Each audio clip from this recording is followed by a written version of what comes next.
All right, welcome back. Let's jump right in. I know you appreciate getting straight to the core of complex topics, and today we've got a seriously fascinating explainer lined up for you. We're going to explore the meticulous linguistic and theological work of Dr. Robert Peterson, specifically looking at his analysis of the Apostle Paul. We'll be looking under the hood at the deep structural habits of Paul's writing to uncover a concept that is absolutely foundational to his worldview, but, it's actually frequently overlooked by a lot of modern readers. Okay, let's dive into this. When we think of the Apostle Paul, we usually think of his massive treatises on justification, right, or grace.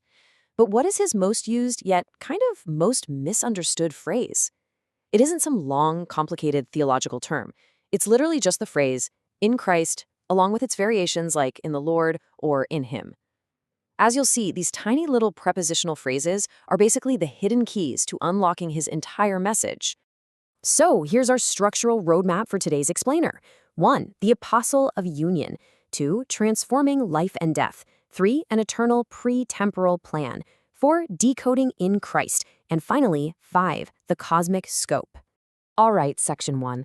The Apostle of Union. Let's start with the microscopic linguistic habits of Paul.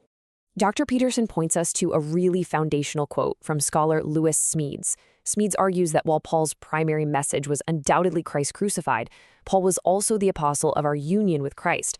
So Paul doesn't just preach the historical event of the cross. He's uniquely focused on the actual mechanism of how people connect to that event. And that connection, that's union. To put into perspective just how pervasive this is, Dr. Peterson highlights a really surprising data point. Think about this. If you look at all 13 of Paul's epistles, they each have an opening and a closing greeting. That makes 26 possible slots for epistolary greetings. Well, out of those 26 slots, Paul explicitly references this union 18 times. 18. It's the very first and the very last thing on his mind when he writes to these early churches. And this brilliantly illustrates exactly what we're talking about here. Just look at this barrage of union language drawn straight from Romans chapter 16. He says things like, fellow workers in Christ Jesus, approved in Christ, beloved in the Lord, chosen in the Lord. I mean, Paul is absolutely steeped in this concept. It's not just a theological footnote. It is the primary lens through which he defines the people around him.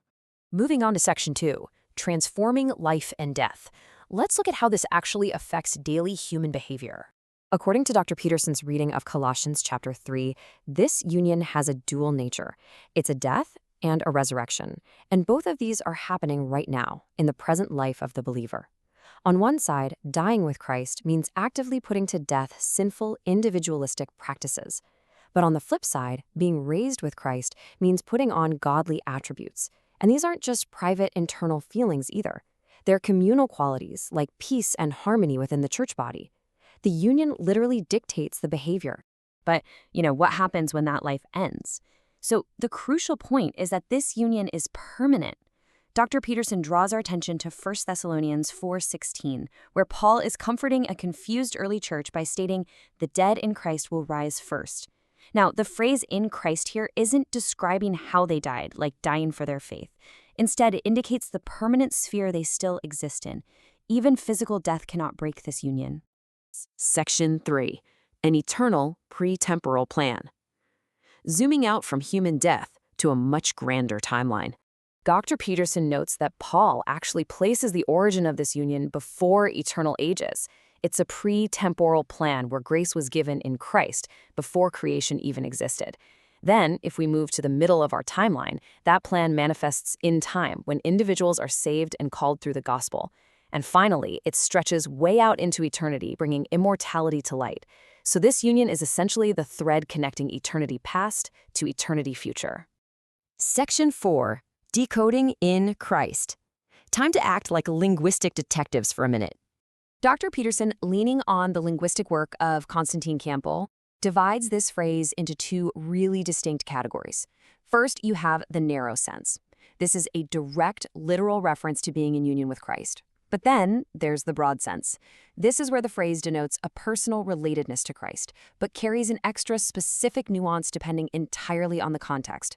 Understanding this broad sense is absolutely key to reading Paul accurately. Now, what's really interesting here is the sheer flexibility of Paul's language.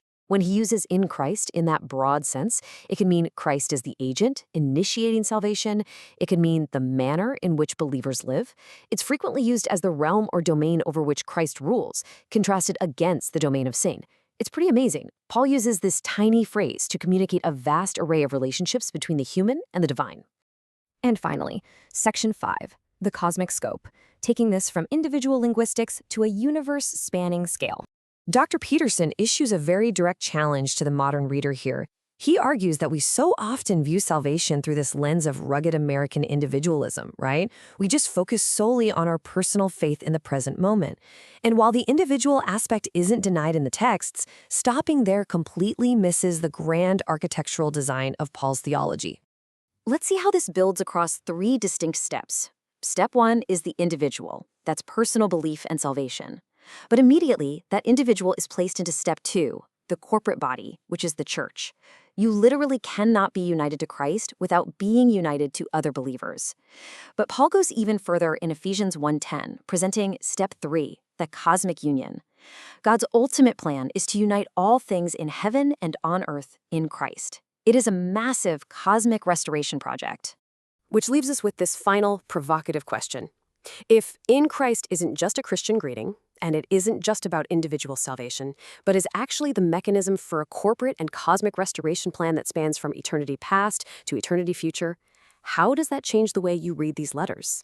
Next time you see those 2 little words, in Christ, I highly encourage you to pause, check the context, and see exactly which piece of that cosmic puzzle Paul is revealing. Thank you so much for joining me for this explainer. Keep learning. I'll catch you in the next one.